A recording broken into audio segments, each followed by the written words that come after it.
Hi everyone, so I'm just going to go through some different skills and things to think about when we're thinking about practical skills, experimental design and data analysis. So these are all relevant in relation to paper 1B, which is obviously the second part of paper 1, and it's those more practical based questions that we do there. The database questions, so paper 2A, the very first question in paper 2, and also in your internal investigation or your IA if you haven't done that yet. So all of these things will be relevant for all of those things. So starting off then, we're starting literally at the beginning. So thinking about the independent variable. So this is obviously the variable that is being manipulated. So it's the one that we are changing. In a correlation, it's going to be the one that is potentially affecting the other variable. So when we think about correlation to two variables being related, it's the one that we think is having the effect on the other one. So do we think temperature is affecting carbon dioxide emissions, or do we think carbon dioxide emissions are affecting global temperatures? So that kind of thing. So which one do we think is having the effect? That's the independent variable. We can identify these if we haven't designed the investigation and we're just looking at data. You can identify this by looking at the x-axis on the graph. That will tell you what the independent variable is for that investigation.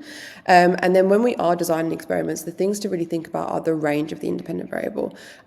So what are the increments? So how many are we going to do? And what is the maximum and minimum of that? So it's kind of been said in the past to do a 5x5, so 5 different iterations of the independent variable and to do 5 replicates of that. There's nothing wrong with that, it's just not the only way of doing it. So in an ecology investigation, for example, doing a 5x5 really isn't going to work. So when it comes to thinking about the range, we want to think about what's appropriate to the investigation. So what's appropriate to what we are trying to investigate. So what's realistic in terms of how many different iterations can we do with time constraints, and what would be appropriate? Like what would be the best way of doing this in order to answer that research question? And then obviously the max and the minimum. So what's the upper limit and what's the lower limit that we're going to investigate? So again, this might be if we're doing an ecology study, there may be just natural limitations to how far we can go with something, and so that's going to determine that range. If we're doing a lab-based experiment, so if we're trying to find the optimal pH of an enzyme, for example, that might require some background research into looking at where roughly does it lie, so that we can pick a range that's appropriate and it's going to encompass that.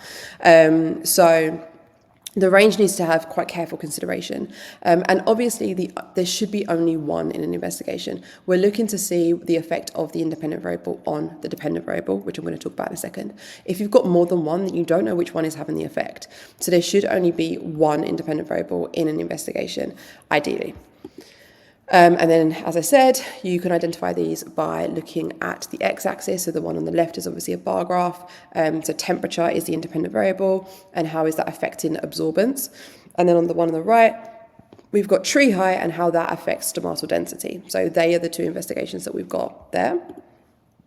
So then the other type of variable is the dependent variable. So this is obviously the one that we are measuring or is being affected by the independent variable in a correlational study. And again, we can identify this if we haven't designed the investigation. So if you're given some data, you can identify the dependent variable by looking at the y-axis. So this is the one that's going to be on the y-axis. And in terms of the dependent variable, when we are designing an investigation and an experiment, we want to think about what and how the dependent variable is being measured. So what the dependent variable is kind of relates back to the research question and kind of the objective of the investigation. What is it we're trying to find out, and what would be an appropriate way of measuring that? So you need to think about that when you're designing your research question and kind of going through your background and thinking about what exactly am I trying to find out here? What do I need to measure? And then how that is measured comes down to the equipment that we're going to choose and things like that, which we're going to go into after this. So both of those things need quite careful consideration when we are designing an investigation. And then the last type of variable are the control variables. So these are the ones that need to be kept constant because they could also potentially affect the dependent variable.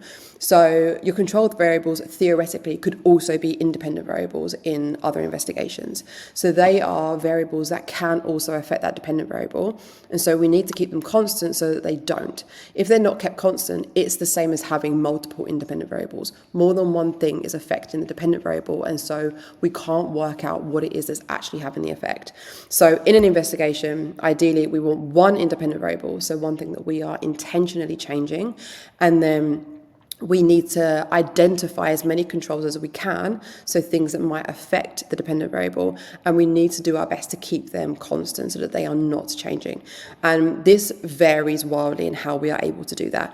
There are uncontrolled variables that we just have no way of controlling, or it will be very, very difficult to control, especially when we think about ecological studies. So we're going out into the environment, there's obviously lots and lots of things that we just cannot control, so they would be uncontrolled variables.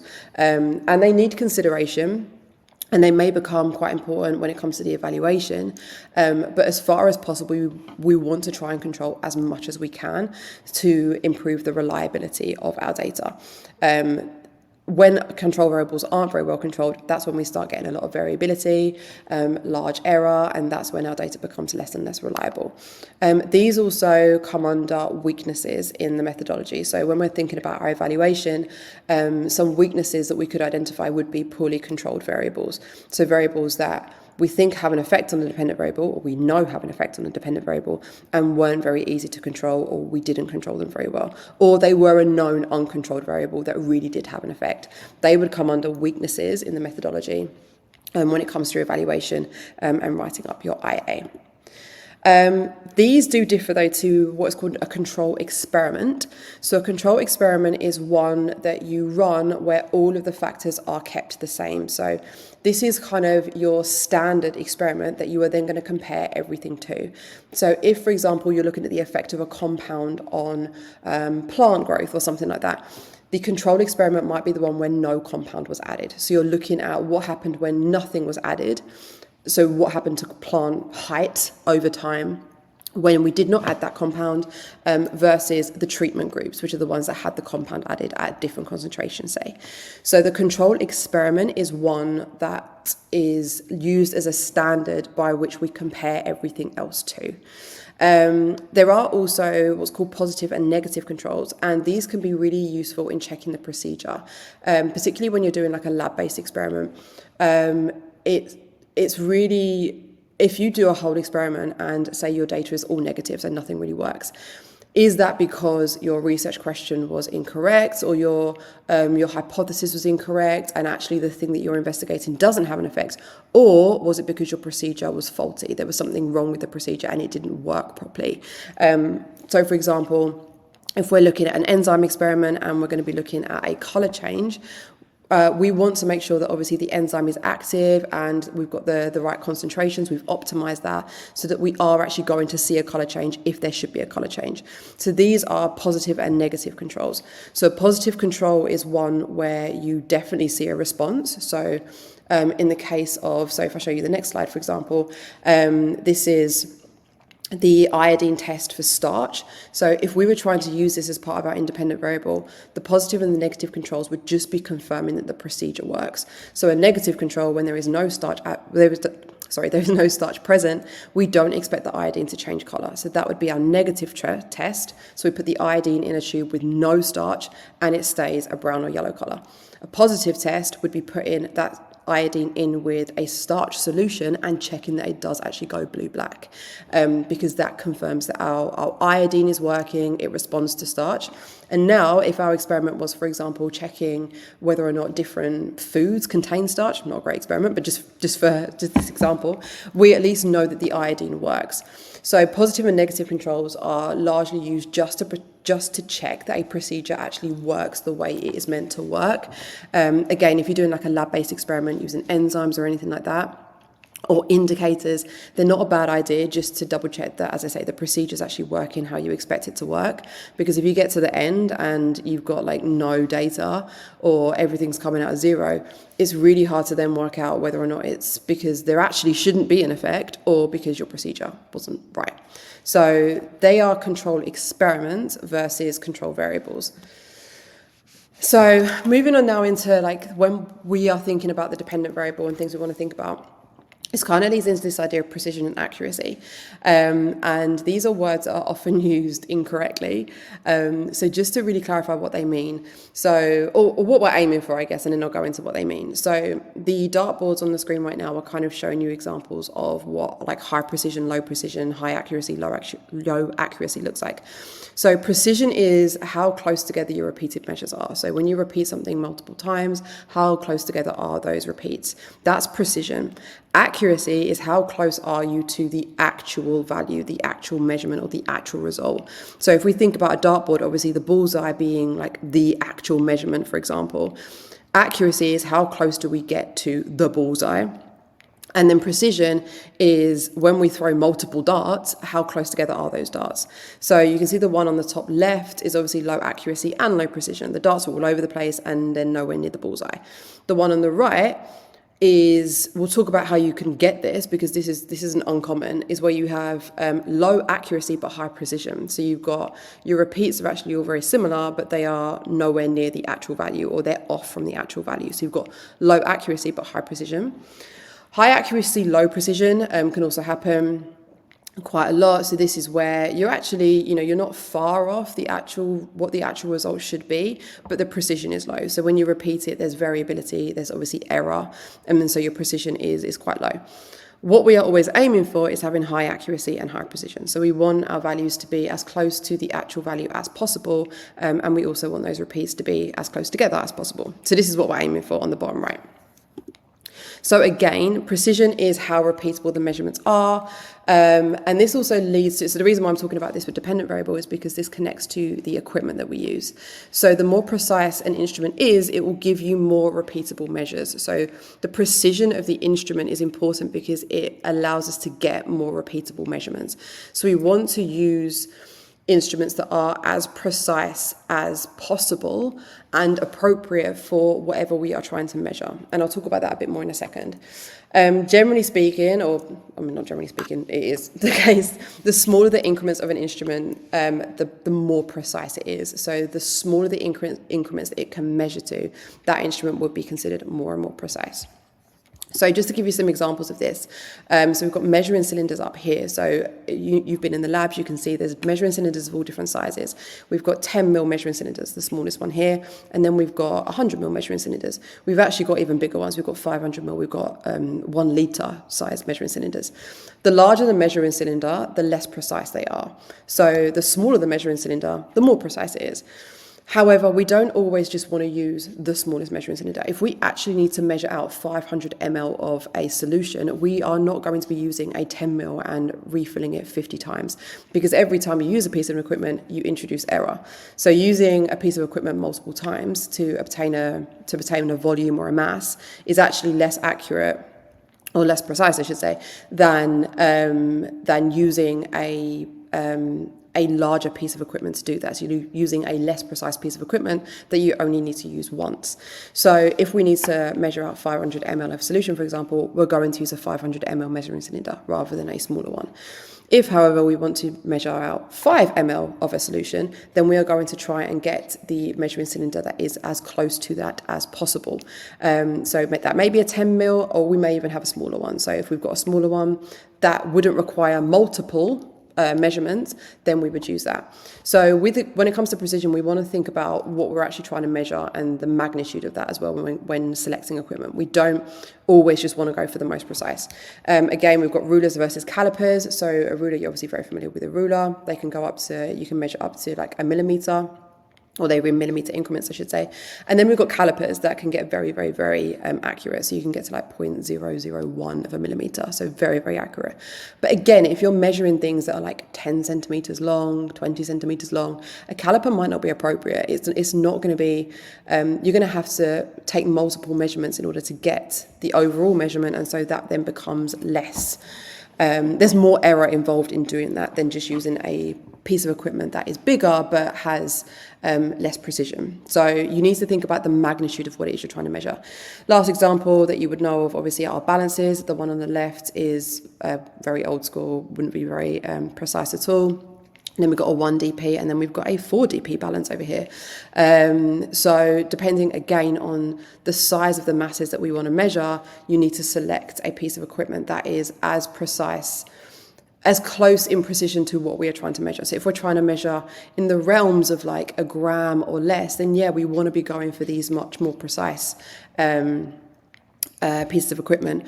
If we're measuring, 50, 100 grams, we definitely don't need to be using this. We might want to be using something more like this. I can't really think of an example when we want to use this, but you need to think about the magnitude. We don't need to be using a 4 dp balance to measure 50 grams of something. So precision, just going back to the point, precision is like the smallest increment that a piece of equipment can measure to, and it's something that we want to consider when thinking about a dependent variable and selecting equipment for that. You want a piece of equipment that is appropriate according to the magnitude of what we're trying to measure, and as precise as possible for that. So then, as I said earlier, accuracy is how close the measurement is to the actual correct value. And when we talk about uncertainties, the uncertainties are basically a measure of how much our measured value may differ from the actual value. So the uncertainties of a piece of equipment is basically how far might it be off to the actual value. So when it measures something, how much might it be off? So when we talk about consideration of uncertainties that come up quite a bit in the IA, it's basically we're talking about error basically. Where is the error? And different sciences measure these slightly differently. So I'm only going to really be talking about and how this relates to bio, because it does vary. How we measure that and how we present those does vary between like biology, physics, and chemistry. So just bear that in mind as well. But yeah, effectively, an uncertainty is a measure of how much the measured value may differ from the actual value. So in terms of its accuracy, how far might it be off? And one way to try and make sure that our measurements are as accurate as possible is by making sure that we are calibrating our equipment. So what calibration means is basically setting the output of a piece of equipment, so setting the piece of equipment up to agree with a known standard, which is a very convoluted way of basically saying we just make sure that the measuring equipment is actually measuring what it should be measuring. So for example, when you use a balance, you should always set it to 0. So before you actually start measuring out what you need to measure, the balance should be set to 0. That is telling the balance that this is 0 grams. So what is on you currently, I need you to count as being 0 grams. So if you're trying to measure something and you're using a weighing boat, then before you start measuring, you put the weighing boat on the scale and then you zero it, because you're saying from this point onwards, this needs to be 0, and now I'm going to start measuring. So that's calibrating a scale.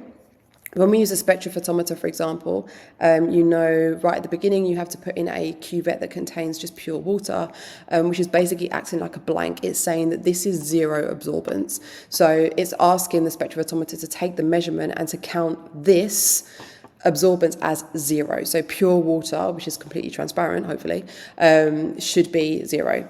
And then another way we can do this is with things like pH sensors, for example. We obviously want them to be measuring accurate pHs, and so what we need to do is make sure that they are actually measuring what they should be measuring. So to calibrate a pH sensor would be to put it into various buffers of known pHs, and make sure it's measuring accurately to them. So these are some examples of ones that we can buy. So these are manufactured and very carefully manufactured, so they are those exact pHs. And so when we put our pH sensors in those solutions, they should measure what that says.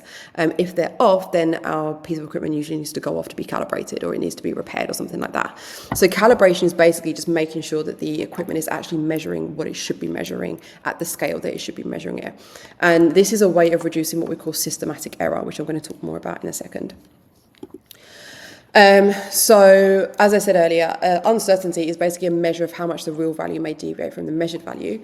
And another consideration here is whether or not we're using analog equipment or digital equipment.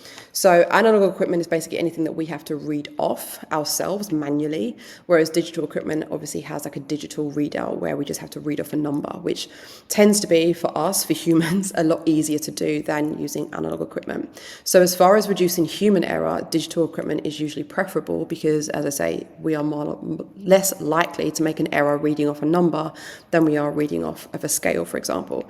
But another thing with digital equipment is it does tend to be more precise. So looking at these two pieces of equipment here, we've got two thermometers. The one on the left is an analog one, and the increments are only basically 5 degrees, whereas this digital output obviously is reading to 0.1 of a degree. So this one on the right is far more accurate, far more precise than the one on the left. When it comes to calculating the uncertainties of pieces of equipment, if we are using an analog piece, then to calculate the uncertainty is basically half the smallest increment that can be measured. So on this thermometer, the smallest increment that can be measured is 5 degrees. So it goes like 20, 25, 30 here. So the smallest increment is 5 degrees. So our uncertainty would be plus or minus 2.5 degrees. It's half the smallest increment. When it comes to a digital piece of equipment, it's a lot easier. It's basically whatever that smallest increment is. So this digital thermometer measures to 0.1 degrees Celsius, and so the uncertainty would be plus or minus 0.1 degrees Celsius. So the uncertainty is much less with the digital equipment in this case versus the analog equipment. So this is also something to consider as well when we are selecting equipment, and this would be how we calculate the uncertainties of those equipment depending on what we select. And as I say, there might not always be digital pieces of equipment for us to use. We may have to use analog. Sometimes analog is more reliable because digital equipment can obviously run out of batteries, or it can start just tweaking and things like that. So sometimes analog is better. So it's just making those decisions and justifying those decisions and kind of thinking about everything holistically when it comes to selecting equipment. So now I'm going to talk a little bit about different types of error. So I've mentioned this one already. So systematic error. So systematic errors arise because the instruments being used are inaccurate, so they're not quite measuring what they should be measuring. And this relates back to what I was talking about with calibration. So the equipment is off, and it's off by a certain amount. The thing with systematic errors is that they affect the accuracy, but they won't necessarily affect the precision, because the piece of equipment is off by the same amount with every measurement that you take. So your results can still be precise, you can still get quite repeatable results, but they won't be accurate because the piece of equipment is off by a certain amount. So accuracy will be affected, but not necessarily the precision. So if we go back to like our dartboard, it was the one on the top right, which is where the points are all very close together, but they're away from the dartboard. Should have really put that picture in here, shouldn't I? But that's basically a systematic error. That tells us there's a systematic error. And this can be minimized by calibrating the equipment. So just making sure that all the equipment is appropriately calibrated. That will minimize the chance of systematic errors. The second type of error are random errors. So these are just caused by random fluctuations or variations in the environment. So when you're doing your experiment, the environment is going to fluctuate. It's very difficult to control absolutely everything. So anything from like air movement can affect balances, for example. So unless you're working in like the most controlled environment ever, you are likely to encounter some kind of random errors. So these are going to affect the precision, but not necessarily the accuracy. So your equipment might still be pretty accurate, it might still be working appropriately, but because of these fluctuations, you may get error. And so it will affect the precision, it will make your results more variable, but not necessarily the accuracy. So these can be difficult to minimize, just because obviously they're just caused by fluctuations in the environment, which can be very, very difficult to control. So looking at control variables can help as far as, is there a way of us controlling this better? But the main way of controlling for random errors is to just have larger sample sizes, because then those errors kind of get swallowed up a little bit. In a larger sample. If you've only got a couple of replicates, then if there's error in between those, if there's a lot of variability, then it's going to be kind of more magnified, versus if you had 20 plus samples, that variability kind of gets swallowed up a little bit. So having a larger sample size, or as large of a sample size as possible, is a way to reduce random errors. And then lastly are human errors. So this is basically from misreading or misrecording data, or not using equipment properly. And this can obviously affect both the precision and the accuracy. So if you're not using the equipment properly, then you may not be getting accurate readouts.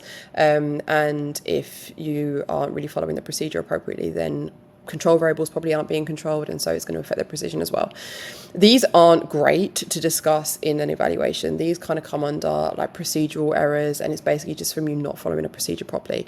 So they're not really appropriate errors to discuss in an evaluation, because you really shouldn't be making these kind of mistakes.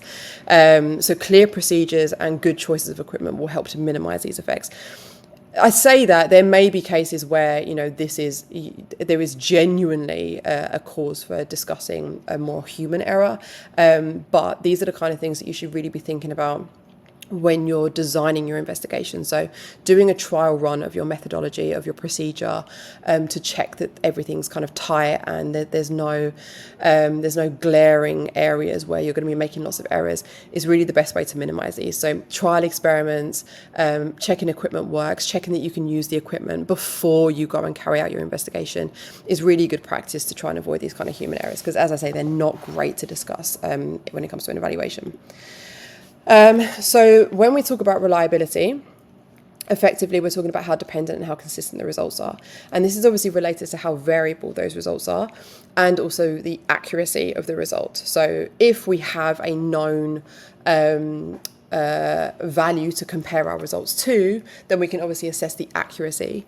But otherwise, we can always look at the variability in the data. So we've done lots of repeats. We can look at the variability in the data to look at how reliable our data is.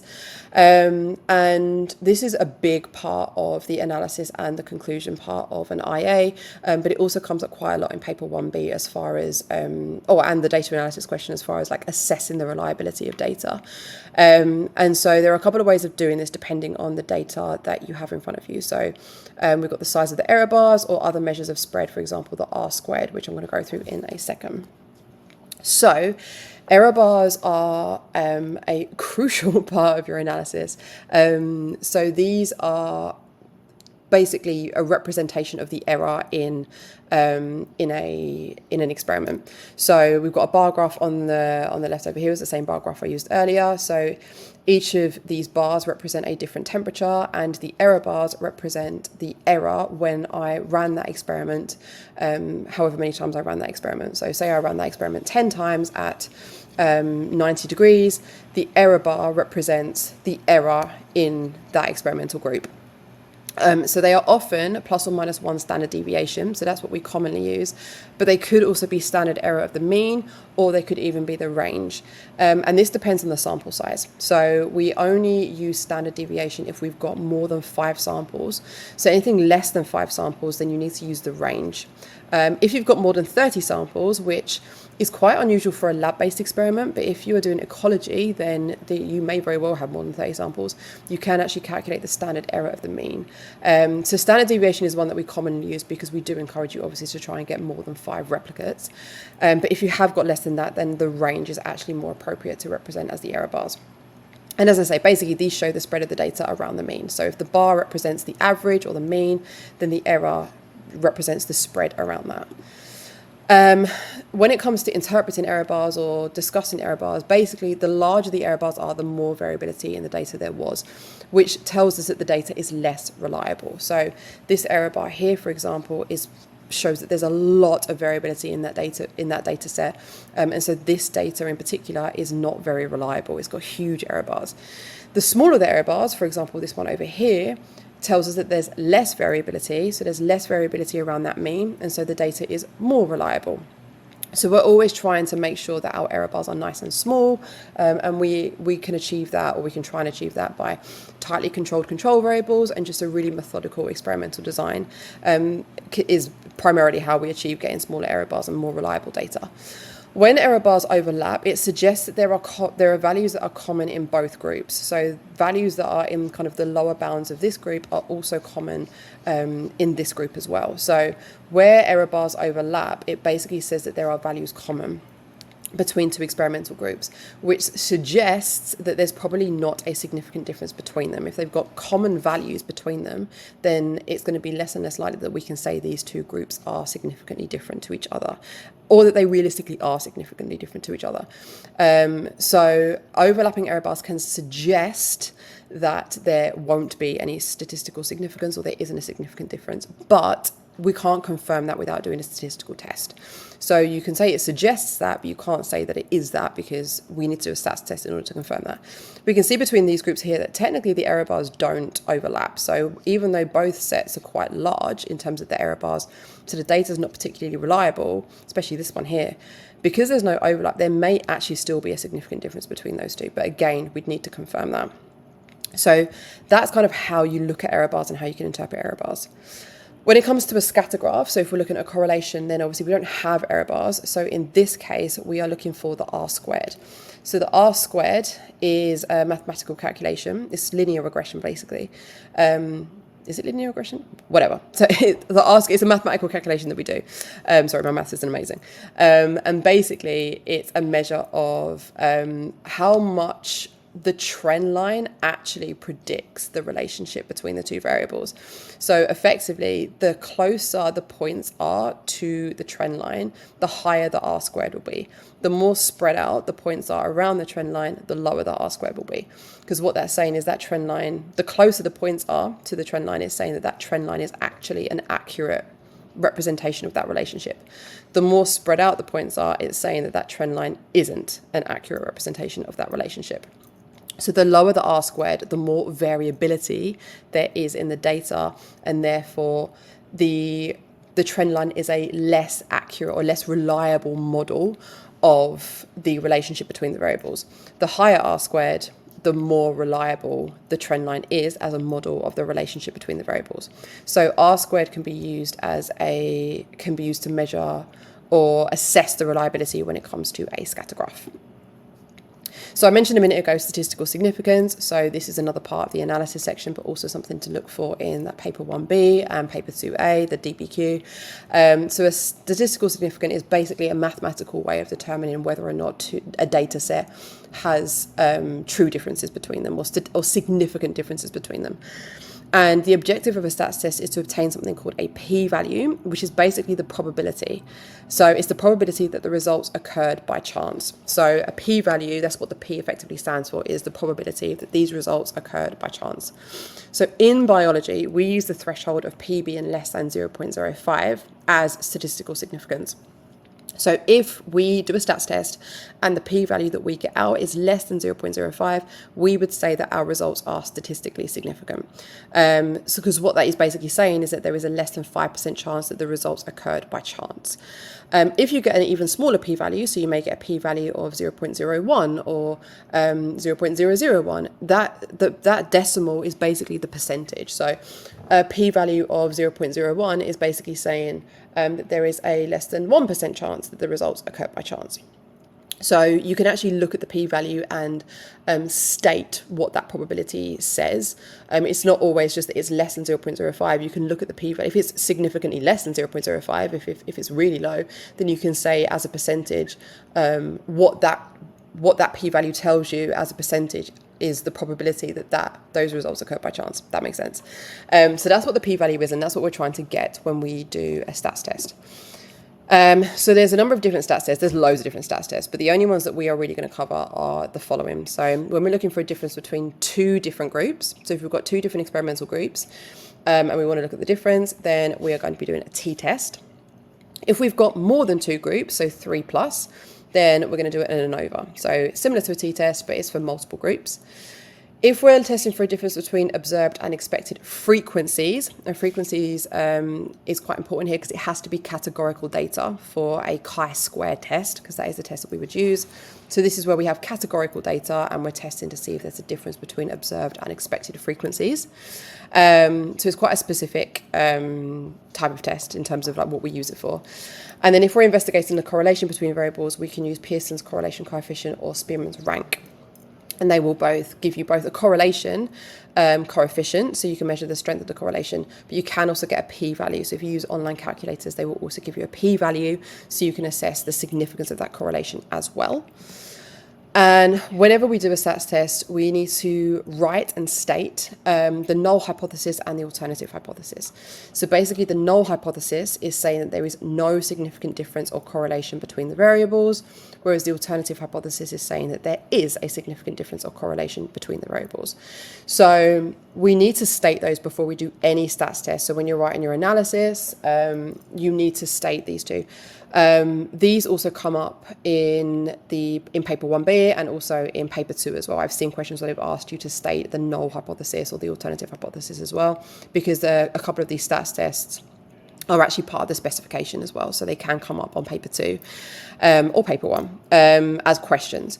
So basically what we're trying to do with the stats test is reject the null and accept the alternative. So if our p-value is less than 0.05, so we run our stats test, we get our p-value is less than 0.05, we can reject the null hypothesis that says that there's no significant difference, and we can accept the alternative hypothesis which says that there is a significant difference. So we state these two hypotheses, we run our stats test, we get our p-value, and then the interpretation of that is basically, is our p-value greater or less than 0.05? If it's less than, we reject the null, accept the alternative.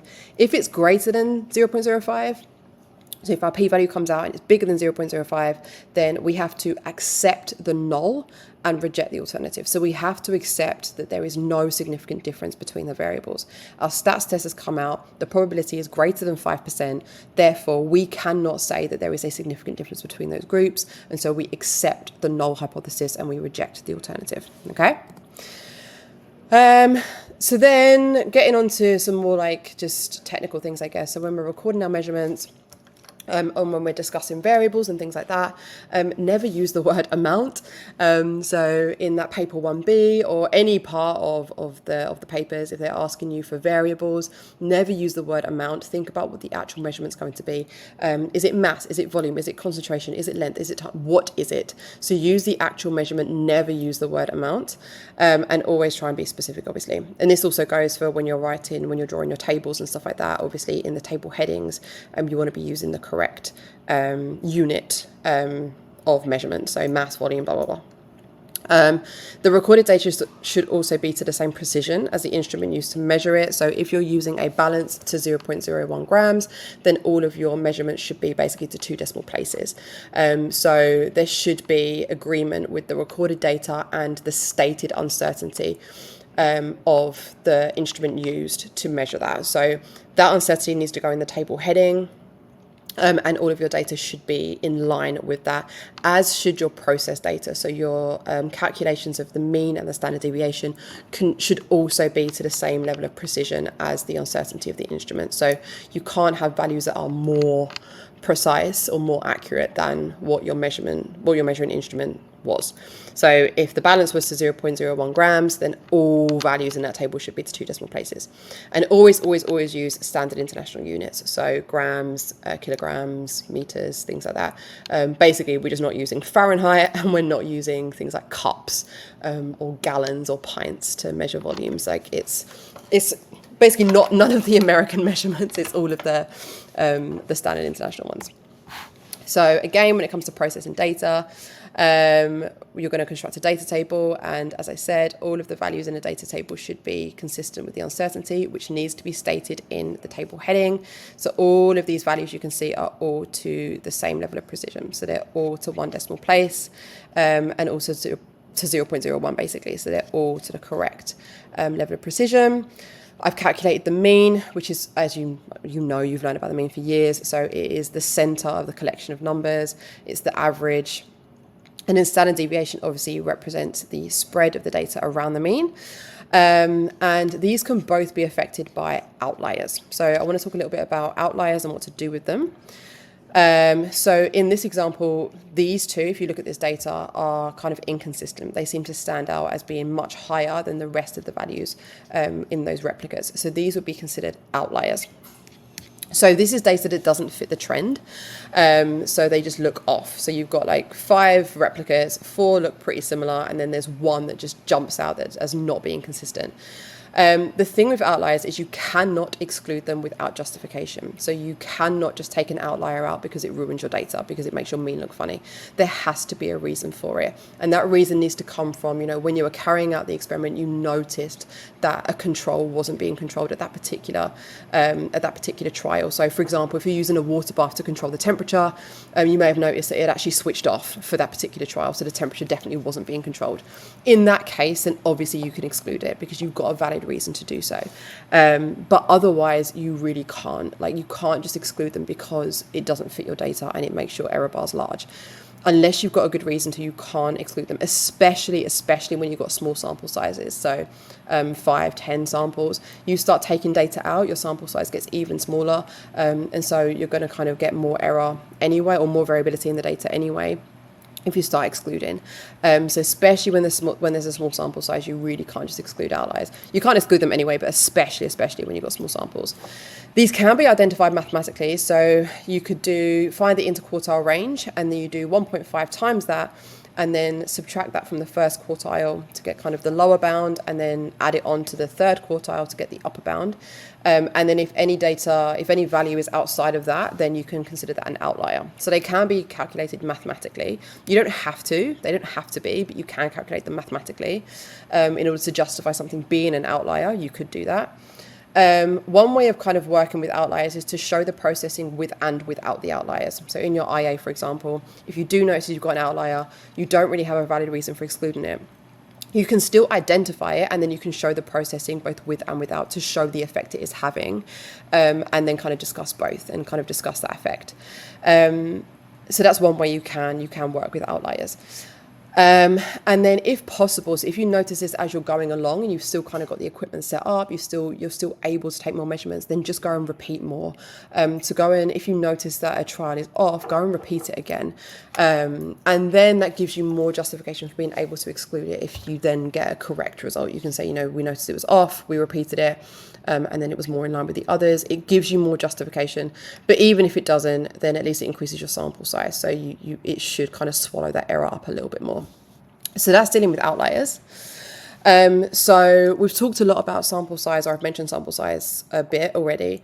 So outliers obviously have a greater impact when the sample size is small. So when you're only working with, a sample size of around 5 to 10, that is considered small, and outliers are going to have a much greater impact.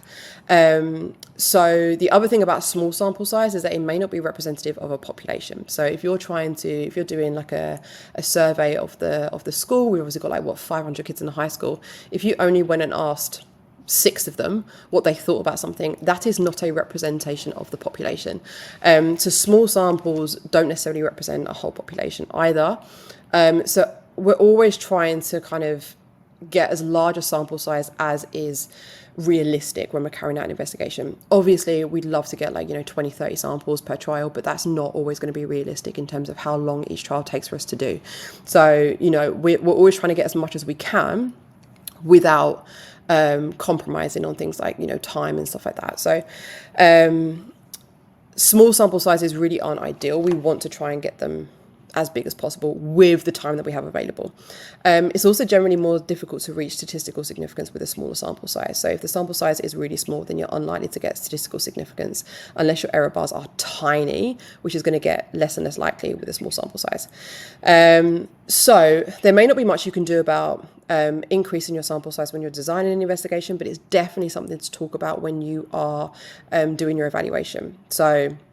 And your conclusion. So how big was your sample size, and how may that have affected your reliability and the validity of your conclusions? It's a really, really important thing to consider when you're talking about the validity of your conclusions. Okay, my sample size was pretty small, there was a fair amount of error, so I am somewhat limited. So it's something to consider and something to evaluate for sure if there's not much you can do about it when it comes to the design of the investigation.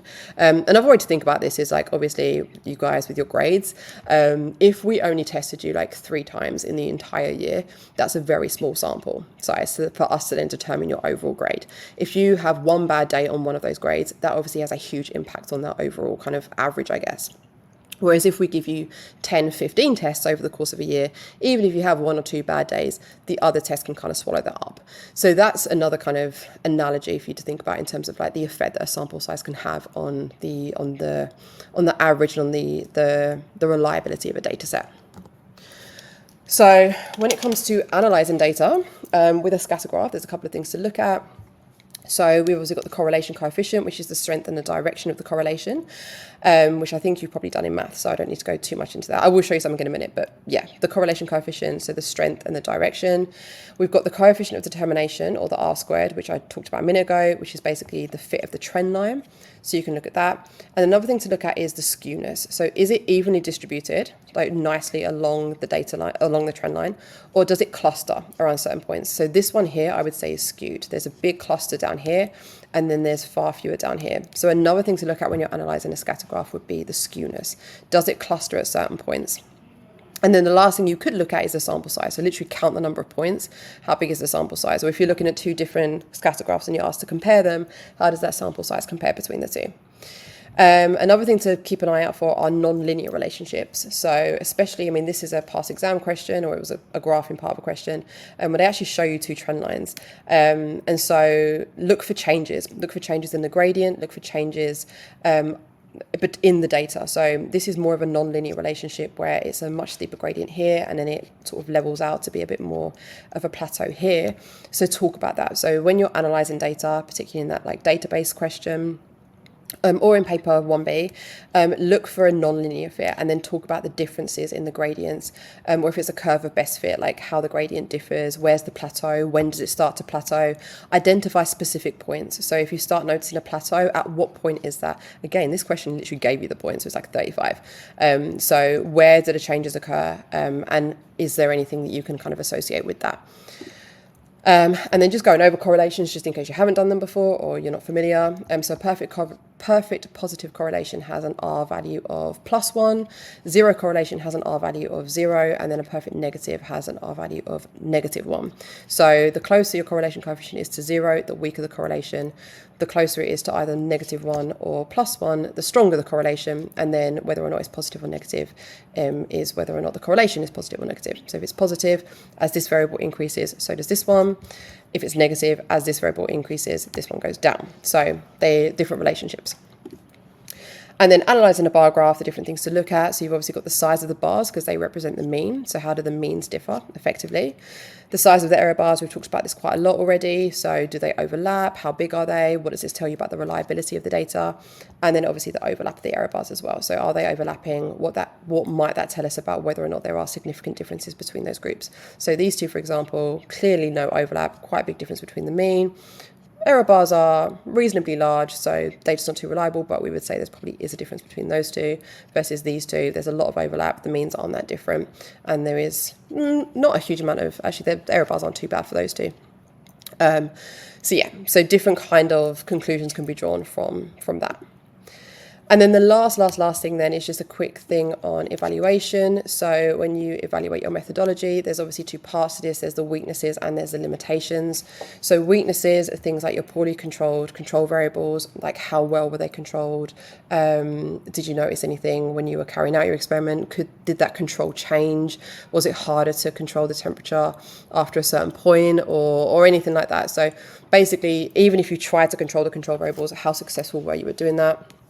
Precision of the instruments that you used, going back to like what we said ages ago about precision. So could you have used a more precise instrument? Did that limit your the accuracy of your measurements? And then any random errors that you may have noticed. So did you notice it getting particularly windy at a certain point, or was there a disturbance in the environment at a certain point if you were doing like an ecological study that you can account for why you may have noticed less birds or less ants at that time? Limitations are kind of to do with the methodological design and how it limits your conclusions. So here, again, you can think about the range of the independent variable, which we talked about right at the beginning. So how might that have limited your conclusions? If you found the optimum pH, but the range was quite large, would you need to go back in and kind of make that range a bit smaller so you can get an even more accurate idea of the range of the pH. Choice of dependent variable. So did that actually measure what you wanted to measure? Was there another way of doing it? So if you looked at like growth of a plant and you measured the height, are there other ways that you can measure growth that may have been more appropriate, may have allowed you to control more control variables, things like that. So was your choice of dependent variable, could you have improved that? It could be to do with the species or the environment investigated, especially if you're doing like an ecology study. So does that limit your conclusions in any way? Even species though, in a lab-based experiment, if you're looking at an enzyme, when we buy enzymes, they've come from a certain organism. So can we apply all of these, can we apply our results to all organisms, or does it limit it to the species that we investigated?